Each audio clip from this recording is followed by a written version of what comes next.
Welcome back, everyone, to the slightly later this week session for the Rec Portal relaunch. Just gonna move this slide on. I'm gonna start now with this welcome and recap. So just a quick reminder again, this is obviously an open forum. There's, again, no such thing as a bad idea, and there are many different ways for everyone to contribute. So post things in the chat. We'll also use mural boards, put your hands up, whatever you want to do, however you want to get involved, just whatever you're most comfortable doing, basically. So to recap, in our last session, we talked about the different menu options. We also suggested some ideas for rec schedules. We got all that onto a whiteboard, and we started looking at change management and change management pain points.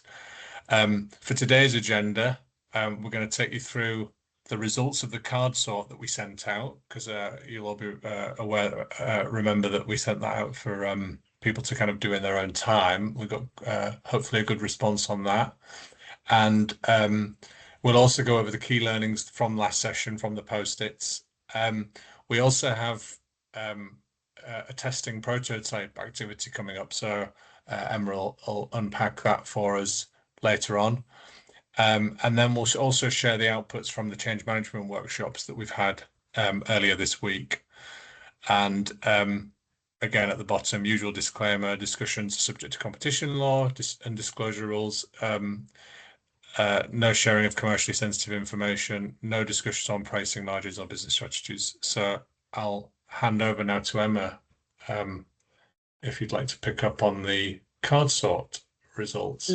Lovely. Thanks, John. I'm actually going to just switch number 2 and number 3 round. First, go through the showcase. Sorry, outputs. Yeah, no worries.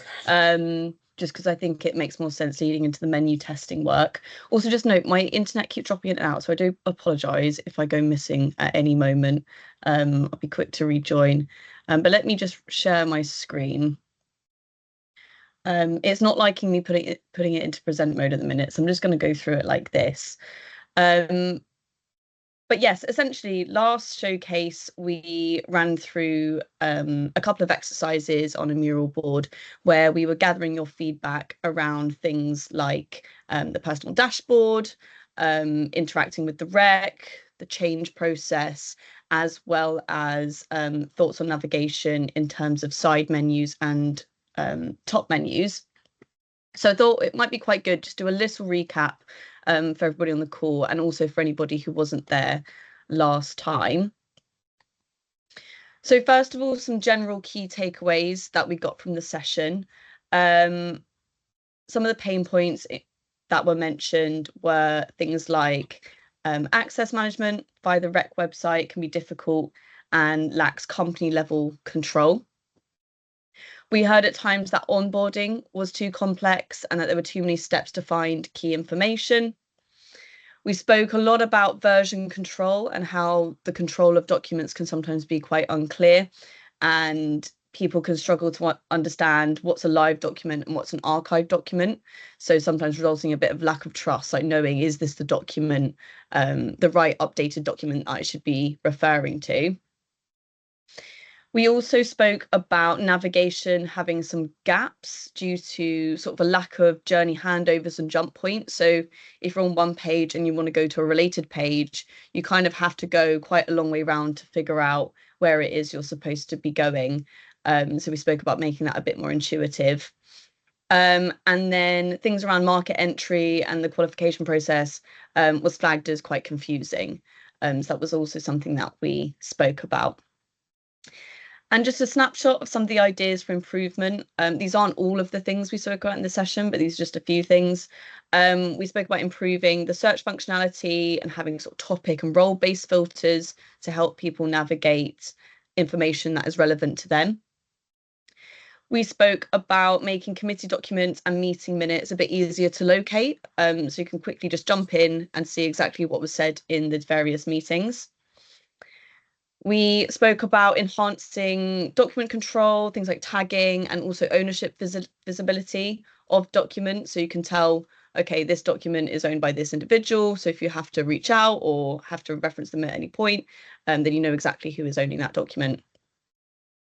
And then we also spoke about adding hyperlinks to clauses within the rec, or drop downs for version history, the ability to also add favorites, just to really boost the intuitiveness of the site, so people aren't having to do multiple clicks or not believing that a document they're looking at is accurate and up to date. So that was some general takeaways. Next, we'll move on to the next topic that we discussed, which was interacting with the rec. And we presented the existing design on the rec portal, as well as the concept designs that our designer Maz has put together. And in the discussion, we were talking about what works well. So viewing documents in the browser without having to download is appreciated. The digital rec was raised as something quite easy to find and access. Once again, talking about version history, having a version history is very much valued. Although it was raised at times, it could be space consuming. So that's something for us to consider as we move through with our designs. And also having the download options for Word, PDF is convenient, as well as having that in-browser view. So some pain points that were discussed was around the search being quite basic and slow. It's something that we can really improve upon. This is something we've heard quite a lot.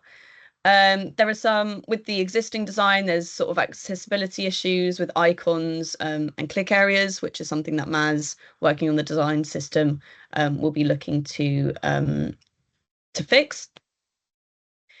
At times, definitions and descriptions can lack clarity, so there's definitely some room for improvement, just really making it clear to people what certain content is, what the headings mean, and that ties in nicely with some of the card sort work that we've been doing. And once again, document ownership can be unclear. And in terms of some fixes and opportunities for improvements, we discussed things like fixed menus and interactive navigation panels to help people navigate through the rec documents. We know that the documents, can be quite big, so having something where you can sort of jump to relevant sections that you're interested in would be quite helpful. We talked about potentially having clearer links between legal texts and data specifications, so cross-linking documents and relevant areas. Spoke about making things accessible and accessibility compliant and looking at alternative formats, and also spoke about user engagement tools like feedback loops and event sign-ups. So if you're on a page and there's an event coming up that is quite similar or related to the page you're looking at, just having that information free and upfront, so people don't have to go digging or miss out on things. The next thing we touched upon was around change management, and we were looking at the existing change screens. And we had some feedback around users valuing the change register, the overview pages, as well as the filtering tools. And we also spoke about the filtering by title, number of keywords being quite easy and effective as it currently stands. But when it comes to the pain points, we heard that the document navigation is quite difficult. Again, version clarity is lacking. Oftentimes with change, there's a lot of different documents uploaded. So sometimes it's difficult to know, is this the most up-to-date version? Are there any other documents that are missing or hidden that people haven't found? We also heard that priority scoring isn't meaningful to all users. We spoke a little bit about maybe introducing like a different sort of system when it comes to priority scoring. And we also heard that too many links can make it hard to find the right document, which is a bit of a theme throughout the rec portal. And on ideas for improvement, we spoke about tagging and perhaps receiving notifications on relevant changes. So if there's a change that you're particularly interested in, being able to favorite that change and turn on notifications, whether that be notifications in the portal or an email, but just being able to choose, okay, this change is relevant to me, I want to receive notifications, would be an improvement. We also discussed adding sort of executive summaries or role-based alerts, collaboration tools, just making the change screens just come alive a bit more and make them more engaging and help people navigate the changes in a way that's relevant to their own role. And we also spoke about improving language, accessibility, and also provide a bit of a clearer roadmap of changes. So final slide, there was a couple of other things we showed in the session. So these are concept designs by Maz. So we were looking at the personal dashboard. And some of the key takeaways from those conversations were that it would be beneficial to have a customizable dashboard. So this could be showing company-specific actions, any tickets or recent activity. You can pin sort of relevant sections of the site. You can add to your favorites. So really making a space your own. And as mentioned, so features like favorites or submission history, having, say, a consultation archive with things that came up in the workshop that we ran in the previous showcase. And then we had desire for things like event tracking or quick responses to consultations, or once again, role-based updates. So really making the experience and dashboard very personal to you. And on making it personal to you, we spoke about configurable layout. So you get to customize your dashboard with different widgets or via tagging, things like that.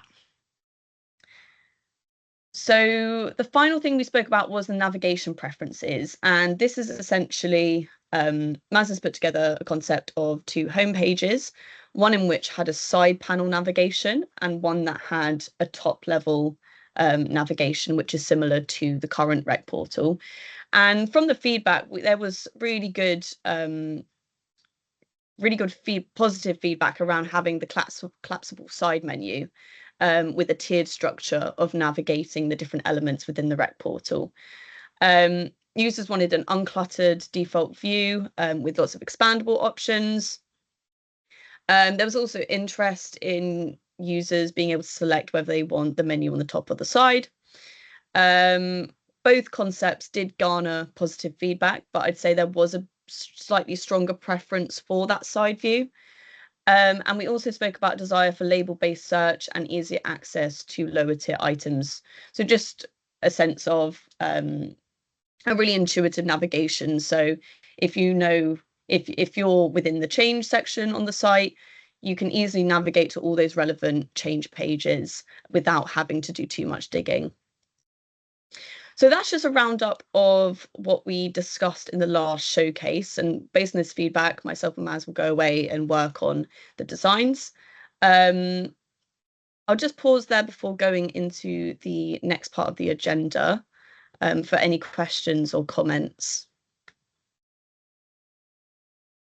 Any questions? Any comments to the last session that we discussed, the last session we went through for this user group? You know, anyone, if anyone wasn't there, anyone interested to make any comments now, or anyone who was, anything that we feel has been misinterpreted?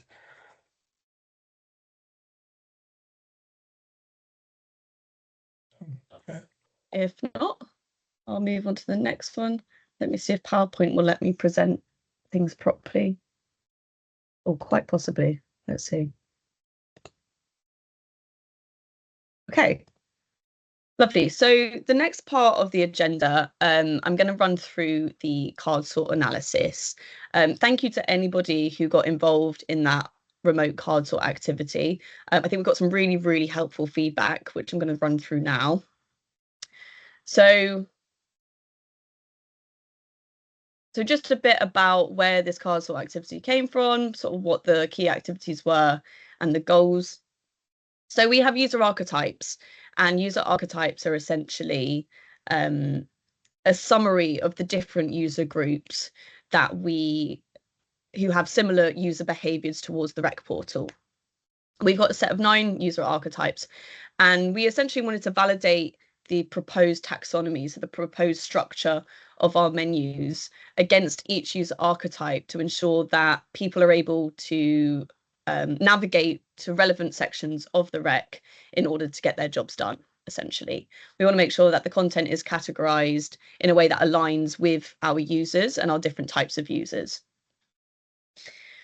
So in terms of simplification, so we wanted to rationalize the existing navigation hierarchy. We wanted to try and create a structure that removes extra clicks, so that it doesn't slow down users, and so people can get on with the tasks that they need to get on with.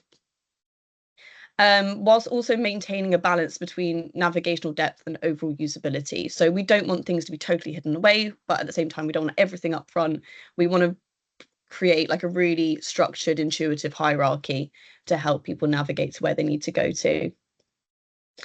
And we were also reviewing the content labels, so the headings that were used across the site, ensuring that they're not limited, but also not over specialized and unclear. We know that we've got a really the breadth of our user group is quite wide. We have people that engage with the rec all the time, know exactly where to go, but we also know that there are some people who are less involved and less likely to visit the rec on a daily basis. So we need to ensure that our content labels cater to all those involved. And this is to enhance clarity and also the specificity of content. So in terms of testing the taxonomy, so our purpose was to test a high-level navigational model that we had put together based on 6 one-to-one card sorts. So this was taking the existing structure from the rec portal, testing that with some of our users, and then we made a slightly revised structure based on the outputs from those sessions. And through the remote card sort, we essentially wanted to validate the structure that the design team had come up with. So we wanted to validate how effectively it organizes information. We wanted to capture insights to inform a unified information architecture. We also wanted to inform content curation and the tagging strategy, and also lay the foundations for an improved content discovery and access. And the approach was we tested with a representative selection of rec portal users, and this spanned across all of our different user archetypes. We recruited through the showcase with yourselves. We also published the link onto the Reco website, so anybody could get involved. And we had a number of tasks where the primary key content goals that our archetypes have in their day-to-day work. So we try to include as many tasks as possible that really span each archetype's behaviors towards the rec portal. And from the remote card sort, we garnered 21 participants, and we had a really good representation of our rec users. We did have a high proportion of code managers, but we also had suppliers, regulators, distribution network parties, third-party intermediaries, metering equipment managers, consumer organizations, groups, and also we touched on a range of functions. So we had people in regulation and compliance, we had people in operations, in IT, innovation. Then we had a few people that actually stated that they sort of span all the functions. So I think we had a really good group involved in the card sort. I think one thing to note is that people that completed the card sort activity tended to have quite a regular interaction with the rec portal. So that is something for us to consider as we look at our analysis. But we also did have a handful of people who just say that they use it occasionally. So I'm going to go through the card sort analysis, and I'm not going to get too pent up into the specifics. But essentially with a card sort, what we're looking at is how people group together information. And one of the outputs is something called an agreement matrix. And essentially, where you see groups of darker blue, that highlights where there is a lot of agreement between our participants on how to group those specific headings. So as we can see, I know the text itself is blurry. I'm going to go into a bit more detail in a second, but we got some really, really clear groupings coming out of this, which help inform how we should be structuring our information. So firstly, when it comes to the rec, so the headings that we had proposed in our card sort based on our one-to-one card sorts was a heading called the rec. We had a change category, performance assurance category, a new one called services. We then had the knowledge centre, committees, and help and support. In terms of the rec, we had some really clear themes coming out. So people expecting to see the rec schedules, items related to data specification. We also had category 3 products, all things like that, all quite clearly grouped together, which is exactly what we hoped for.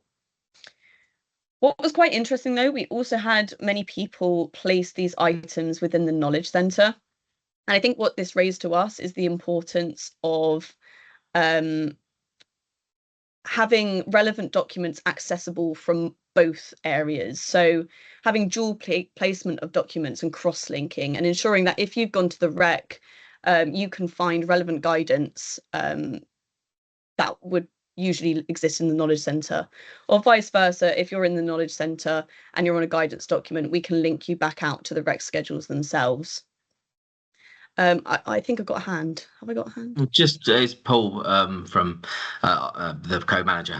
Just a question whether that could be to do with the heading knowledge centre being fairly ambiguous as well. I know it's what's there at the moment, but it doesn't on its own mean a lot. It could mean an access to the schedules, or it could mean access to what it should be at the moment, what it tries to be, which is like the wiki and just general supporting things. So perhaps a rethought to the actual naming of the heading might have culminated in a slightly different grouping as part of the card sort, but maybe it's the name that's just not clear enough rather than the expectation about what should sit under it.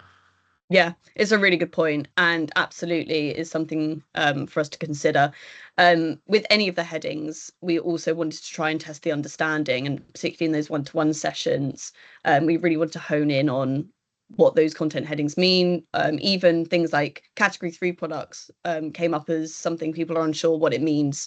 So when it comes to grouping that, how can you group something if you're not sure what it is? But it's a really good point, and definitely something that we'll be watching and looking into as we go forward.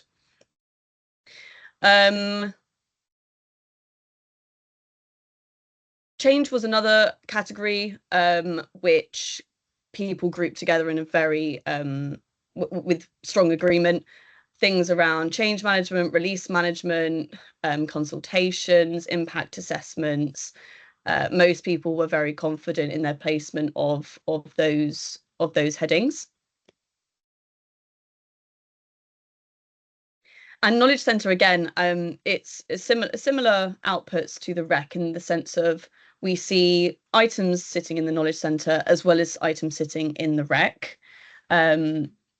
We had a strong agreement on key content from the knowledge centre. So this was things around the rec wiki, user guides, guidance documents, news and events. We also found that hubs was something that was frequently placed in the knowledge centre, but we did see a bit more variation across participants on the placement of those hubs.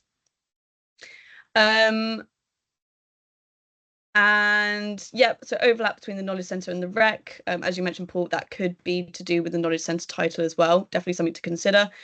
Or it could also be an indication that we need to ensure there is just good cross-linking between relevant documents. Just to support user navigation and expectations. Won't spend too much time on these. These ones were quite self-explanatory. Performance assurance, pretty much everyone put that in performance assurance. Same with committees, and also help and support, ensuring that the contact centre, the service desk, and any other contact support could be found under that heading. And then this is perhaps the more interesting part. These are the areas of low agreement, and we had some mixed user expectations. We had less agreement amongst our participants on where certain things like hubs and applications and withdrawals should sit. There was very much different expectations, and we can see this because there's not much deep blue in our agreement matrix. Some things, in fact, like stakeholder engagement products, had been placed in every single category by different people. That could be down to a heading. Does the definition of the heading make sense? Do people know what that is? Or it could be it doesn't naturally fall in the categories that we've proposed. In our one-to-one card sorts, we also had some conversations where certain participants were unclear about what some of the items were referring to. So this was things around applications. Not everybody knew what that meant. Also things around withdrawals, sandbox derogation register, governance was one that got flagged quite a few times. What is that? Not really sure what's involved there. But in terms of our thinking as a design team, so as I mentioned earlier, we had introduced this new category called services or rec services. And we had intended for items like applications, withdrawals, and sandbox and derogation register to fall under that new category. And to be honest, based on the results, we didn't really see that validation that we were looking for. So what this does, this indicates a need for us to provide some clearer signposting and definitions to help users understand and locate these content types.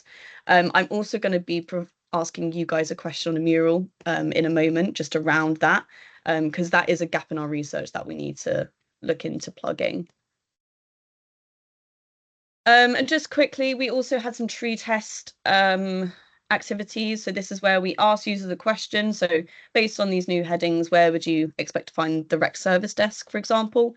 And then we provided those same drop downs, those same headings for people to choose where they wanted to go. And we saw quite a high success rate for things like the service desk, market messages, the change register. People were able to select where to go with quite high confidence, and also high directness. So another score that this tool tracks is if somebody clicks on a heading and then changes their mind, that would reduce the directness score from our responses. But with these ones in particular, people knew exactly where to go, didn't hesitate, and could move on. There were other areas that had more moderate success rate, so things around guidance and new applications, rec forms and templates, as well as the hub spaces.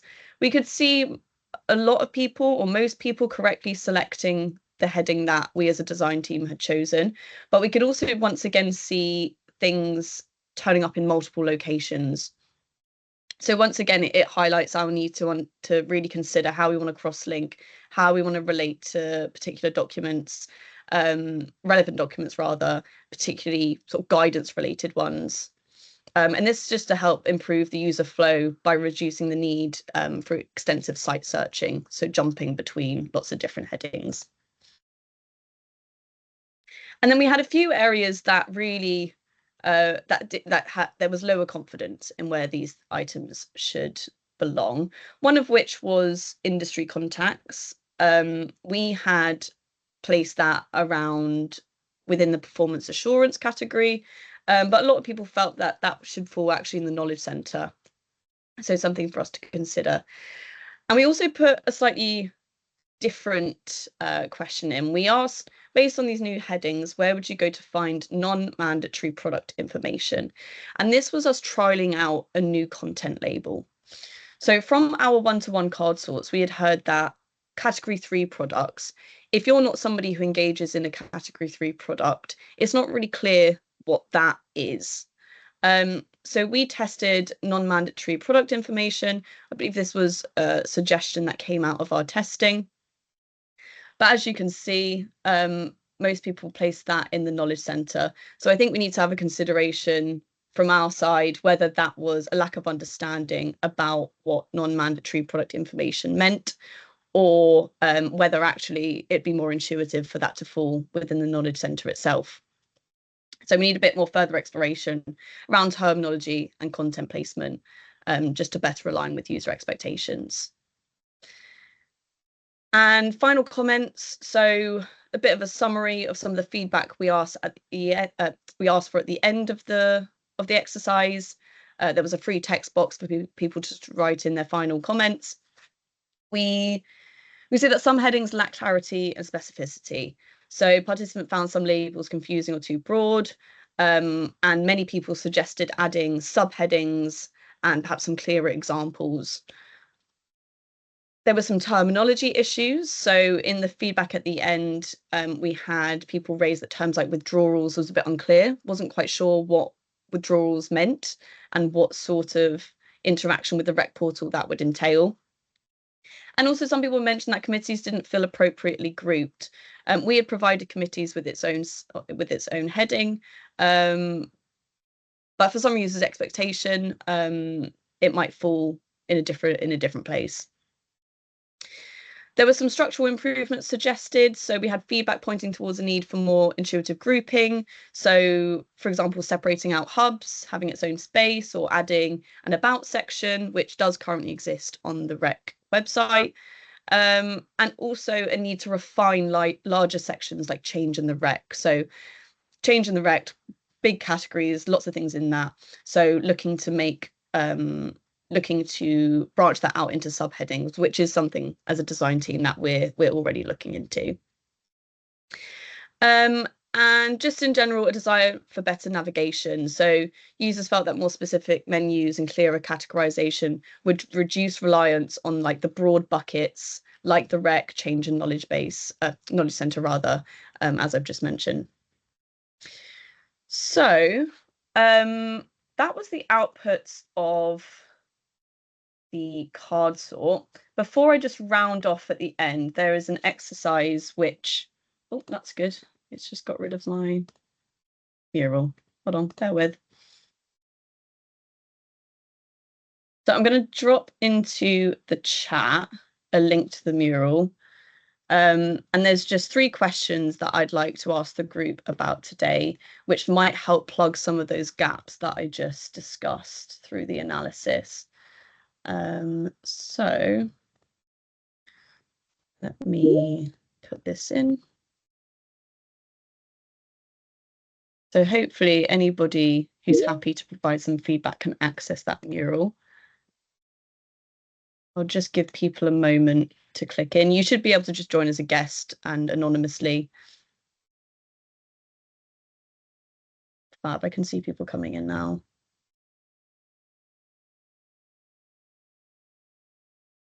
And I'm just gonna ask to be followed. So we're down by showcase 3. So this is the same mural that we had used in the previous showcase, but I'm just at the bottom here, and you should see some questions and some yellow post-it notes. Lovely. I can see quite a few people in here. And so I think we're okay to crack on. So these are 3 questions that I'd like to ask you based on the card sort analysis that I've just run through.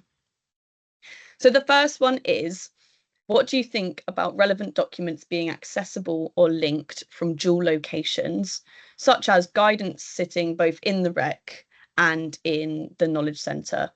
And also, if you have any other examples of where this might be useful or where this wouldn't be useful, please do just pop it on a post-it note, just to give us your sort of general thoughts.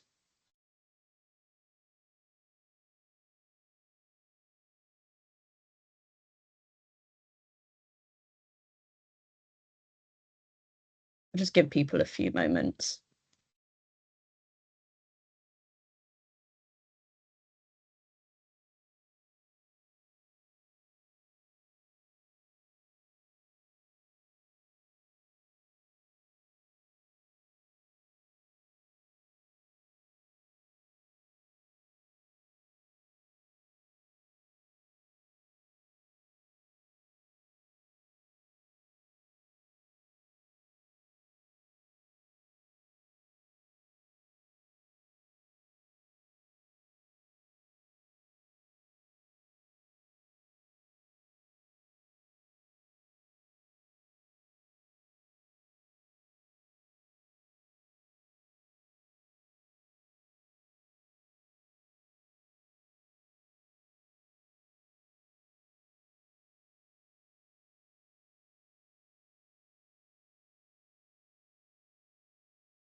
Okay, anybody else still typing, feel free. It's really good feedback here, actually, and it also touches on some conversations we've actually had within the design team itself.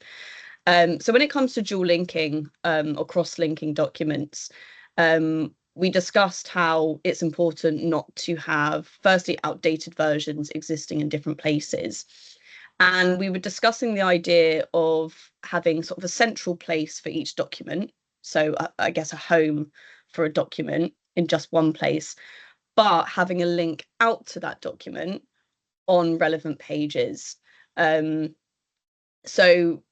documents wouldn't have to be updated in different places separately. It would simply be almost like a related links out to guidance in the knowledge center, or if you're in the knowledge center and you're reading some data specification guidance, you might have a related link sending you into data spec documents themselves, things like that. Let me just jump into some of the other comments. Somebody mentioned about the search working. It shouldn't be necessary. That's a really good point. We don't want to be, if we're fixing the search and the need for links out to documents is no longer needed, then we don't want to fix something if it's no longer a problem. So that is a really good point there. Let's see. I think this makes sense as long as the information only lives in one place, but it's linked to from other categories in the menu. Yep. Fab. Needs to avoid having to manage links / duplicate documents in multiple locations. There should be a single source of truth. Yeah, lovely. I think we've got some really key themes coming out of that, so that's really helpful. Okay, so next question. I can see people have already started jotting stuff down.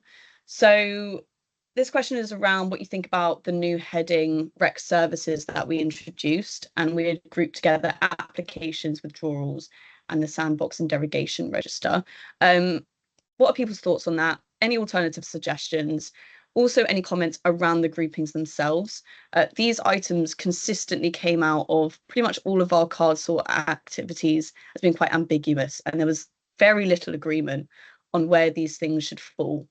If there's any comments around how we can improve even the definitions, so applications and withdrawals, a lot of people were quite unclear what that meant. So please do just jot down any ideas that could help sort of steer us in the right direction. And I'll just give people a few moments again for that.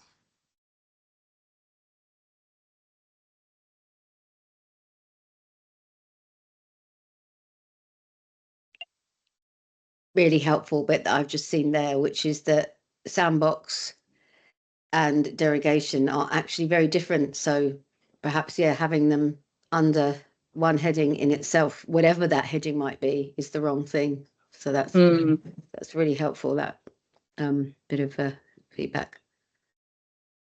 Oh, interesting. I don't suppose anybody's happy to come off mute and explain the difference for our own understanding. Yeah, hi, it's Caroline from the Rec Change team. I thought I'd put that one in there. So derogations are you are applying to the Performance Assurance Board for a set amount of time to not be compliant with the code for a certain reason. So it might be you can't meet your obligations for whatever reason, but you know it's going to be fixed in 6 months, so you want a derogation to basically say that the Performance Assurance Board know you won't be compliant for those 6 months, but it's for a certain reason. And derogations also go in place sometimes while changes are being run. If nobody can be compliant with it, they'll put a derogation in place until a change has been processed to update the code. A sandbox is you're applying basically for a space to test out a new obligation or a new service. It's you're saying that we have this idea, we need, it's a space for several parties to come together and basically work out if the idea is a good idea or not. And then we'd often take the data from that sandbox if we think it is a good idea and use that for our business case to progress a change. Or, vice versa, that sandbox might turn out, actually, this was a terrible idea, we're not going to take it any further. Right. Okay. Yeah, they are sounding After very that, different. They It are, is while what- they're different, and Caroline's quite right on that, they are managed in the same way. So the applications come in through the service desk and are all considered by the Performance Assurance Board for both, and they're currently maintained on a single register and they're accessed through the same way on the portal. So while they have slightly distinct reasons for coming into being, they are managed in the same way by the code manager through the same groups of people. So Right. that's historically why they sit within the same place. And I think there's probably some people from the performance assurance team on the call today who could give more details on that outside of this call if needed. It's also worth noting that part of a sandbox often results in a derogation. You normally consider a derogation as part of the sandbox application to allow that to happen, which is why there's a link between the two. Right. Okay, no, this is really helpful context, actually. Definitely something for us to look into more. Just running through some of the other comments. So somebody's written, think this may cause confusion with rec service providers. That's an excellent point. We definitely don't want to be making things more confusing. And if there are other naming conventions out there that are similar, it's something we need to definitely consider. Somebody said they prefer where it sits now. Absolutely fine. We had somebody say applications and withdrawals relate to party management, not rec services. This is interesting, actually, because I can see somebody's given it a thumbs up as well. Because definitely from our one-to-one card sorts, we had people discussing the terminology party management. But we also had people mention that it's not only parties that can use those services. So we didn't know if by referring to it as party management, that would be excluding a certain demographic of people who would interact with those areas. The last time we did a review of the UX, we actually changed the wording. You don't see party management referred to on the portal anymore for that reason. We call it organization management now, because rec party, as you say, has a very specific term. And as you rightly say, there are other parties like TPIs and Eco4 providers that aren't, strictly speaking, they're more service users than parties. So it was made broader deliberately to avoid that confusion. Yeah, no, that makes sense. Because when it comes to organization management, I think what we were trying to do, or not what we were trying to do, what we were trying to do is find a heading and terminology where if you are somebody new to the rec and you've not utilized it, you've not interacted with it a lot, but you are somebody who needs to submit an application, how do we improve upon people understanding where they need to go? Because at the minute it sits within organization management, and I'm sure a lot of people here know it does, but some of the feedback through the discovery and things like that, people simply didn't know how they get involved in the rec, what they need to do, what applications they need to create.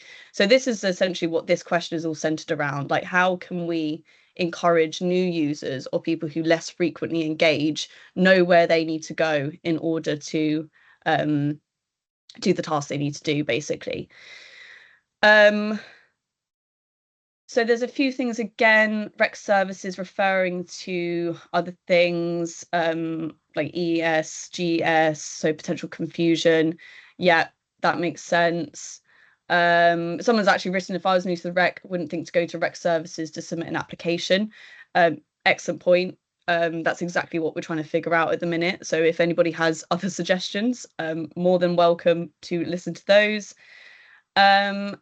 And somebody's written, are there any other options for this list? I don't know if that person wants to expand upon that, or I'm not quite sure what part they're referring to there. But if not, that's fine. Please do, drop a message or an email. How are we for time? Okay, lovely. We're nearly there. One final question. This was again around terminology of category 3 products, applications and withdrawals. How can we be clearer on what these things are? So the one we tried to test in the tree test was turning category 3 products into non-mandatory products. Didn't perform as we necessarily would have liked it to. But if anybody who hasn't had an opportunity to jot something down, please do go in there. But I'll just run through what we've got at the minute.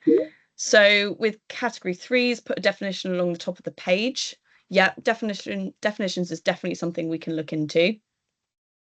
Withdrawals are for parties to withdraw from the code, so makes sense to have it with applications. Yeah. Would it help if user hovers over the name and gives a description? So again, yeah, definitions, descriptions.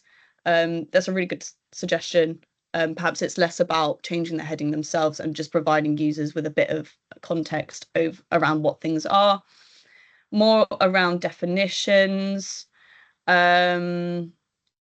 What sort of applications do we mean? Data access, seen to the code. I guess that is also the crux of it, and kind of touches on a lot of the feedback we've received around applications. In its current form, you have the application page, and it's not very clear what you are creating applications for. So this, in general, is something that myself and Maz are very much going to be looking into.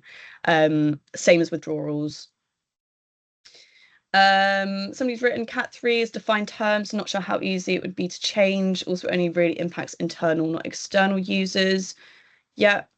Terminology around category 3 products may be worthwhile consideration outside the scope of this project. Expect even some very familiar with the rec may often struggle to define these.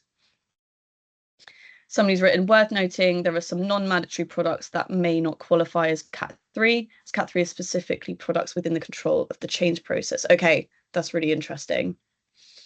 And applications could include a lot of things. It could be for EES or to apply to the code. So it currently sits with party management. Yeah, I think there's definitely some work we can do around clarification on different applications. But that makes sense as to why it would sit within party management. Okay, lovely. Thank you, everybody, for those responses. The mural will remain open, so please, if anything else comes to mind, just pop in there. Let me just round off sort of a bit of a summary from the takeaways of the card sort. So some areas of the taxonomy performed very well, and then other areas did cause a bit of confusion, which is what we've just all discussed in those questions there. And then we've also discussed the dual locations and cross-linking, how we need to be careful we're not duplicating documents, but there also might be a place for having related links out. But I think most importantly, I think we've got a clear direction for optimization. We've identified areas where terminology isn't quite landing, and where we can refine the current structure. And this is all to address improving the overall findability and user confidence in the content and site navigation. So moving forward, we've got ongoing work, which is already underway to build a refined sitemap ahead of soft launch. The goal has been always to simplify the current menu while also balancing the need to preserve what's working well. We don't want to change everything, and so you guys no longer know where to find things, but it's just making things, optimizing what's already there and making improvements where we can. And we'll also be continuing to optimize and iterate as we go. The first draft of the sitemap that we put together, it doesn't need to be the final thing. We're going to be looking to continually iterate to improve clarity, navigation, and the overall user experience. So that just rounds off the card sort stuff. I'll quickly touch on some of the other things going on very briefly. This week, myself and Maz took part in some change workshops with code managers from RPS, RTS, and RPA. These were some really productive sessions looking at the change process and also discussing what works well, pain points, areas for improvement.